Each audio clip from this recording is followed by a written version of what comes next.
This is the new fastest way to get an arc super for your hunter, and all it takes is a bunch of melee kills. Hello Guardians, and welcome back to the channel. I'm going to break down this arc super build really quickly for you. I'm going to show you some gameplay of how ridiculous this build can be, and that'll wrap it up. If you find this video entertaining or useful, hit that subscribe button and leave a like down below. Thank you so much for watching. Now let's jump right into it. Alright, let me break down how this build works. First of all, you jump into combat and you dodge. By dodging, you activate Lethal Current. When you activate Lethal Current, your next melee is going to have increased lunge range and it's going to jolt a target. When you defeat a jolted target, you become amplified. And any powered melee kill after that gives you an orb of power because you're amplified. And when we pick up orbs of power, we get super energy. Every time we get a melee kill, we're getting super energy back on those melee kills. And anytime we get a powered melee kill, we get a well that matches our subclass. Every time we pick up an arc elemental well, we become charged with light. And every time we throw a grenade when we're charged with light, we gain super energy. So the way that this cycle works is you dodge, you melee, you dodge, you melee. Once you have your grenade and some charged with light stacks, you throw your grenade and you will gain super energy. And in about a minute, you will have your super. Give or take about 10 to 15 seconds. But it's ridiculously fast, and right now it's the fastest way to get your arc super without a cheese, and without wish ender, and without all that other thing going on right now. First of all, let's break down our subclass. It's the Arc Strider. And we're going for these two aspects. We want flow state and lethal current. Flow state allows us to be amplified when we jolt targets, and it gives us 2 fragment slots, which is what we're looking for. And then lethal current, after you dodge, your next melee attack is going to jolt targets, and then jolting targets makes them blind as well. That also gives us 2 fragment slots. Then for our grenade, it really doesn't matter. Use whatever you like. I always just use flashbang because it has the lowest cooldown.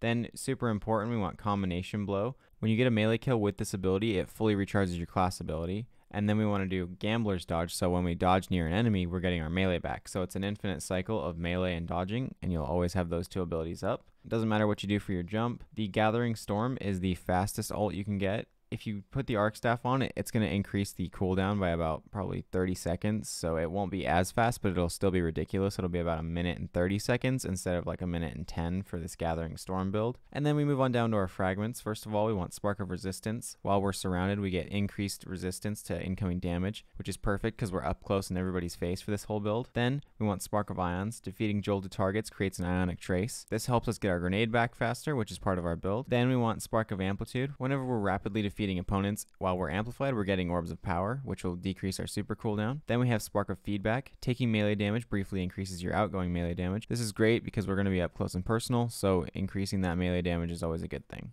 Then we have Liar's Handshake for our exotic, and the main goal of this build is to melee targets as fast as you can because every melee kill is going to give you super energy. So this allows you to heal every other melee hit. It's perfect for this build and it keeps you alive the entire time. As far as stats go, 100 resilience is our primary focus.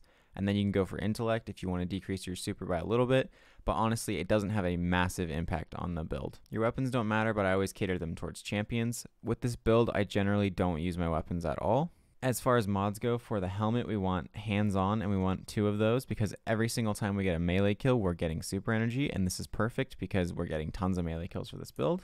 Then for our gauntlets, we want to run Elemental Charge and Impact Induction. Causing damage with a melee attack reduces your grenade cooldown, and you'll see why we use our grenade in a second. Elemental Charge allows us to become charged with light every time we pick up an elemental well. Then we have Energy Converter, and this is important for the first half of our super cooldown. While we're charged with light, when you throw a grenade, it will consume all of those charged with light stacks and give us super energy in its place. Now the reason why this perk isn't absolutely broken is because it goes up to a max of 50% of your super. So once you get to half of your super, this mod no longer works. This allows us to get half of our super back extremely fast, and then our melee kills do the rest of the work. Then moving on from there, we have Melee Wellmaker. Powered melee final blows give us elemental wells, and this is perfect because we're getting tons of powered melee final blows. And if you want to, you can put on recuperation, where each time you pick up an overpower, you're replenishing your health. This isn't a necessity because our exotic already gives us health back, but this is just an added bonus. Then finally, on our cloak, we have Striking Light. While charged with light, defeating combatants with melee damage spawns an orb of power. Now you may be wondering why I'm not using any artifact mods.